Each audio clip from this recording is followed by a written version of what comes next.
NTR career లో biggest hit గా నిలిచిన సినిమాలో సింహాద్రి సినిమా ఒకటి. దర్శక ధీరుడు రాజమౌళి డైరెక్షన్ లో వచ్చిన సింహాద్రి సినిమా సంచలన విజయంగా నిలిచింది.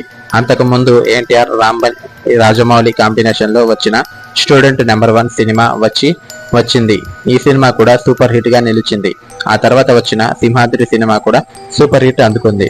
ఈ సినిమాలో ఎన్టీఆర్ తన నటనతో ఆకట్టుకున్నాడు. ఈ సినిమాలో ఎన్టీఆర్, భూమిక, అంకిత హీరోయిన్స్ గా నటించారు. అయితే ఈ సినిమా నటసింహం బాలకృష్ణ చేయాల్సిన సినిమా అని టాక్. అవును, సింహాద్రి సినిమా బాలయ్య సినిమానే. రాజమౌళి సినిమాలకు ఆయన తండ్రి విజయేంద్ర ప్రసాద్ కథలను అందిస్తారన్న విషయం అందరికీ తెలిసిందే.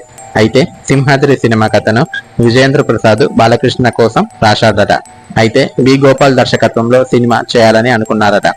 అయితే బి గోపాల్ మరో సినిమాతో బిజీగా ఉండటంతో రాజమౌళి ఈ కథను ఎన్టీఆర్ కు వినిపించమని చెప్పాడట.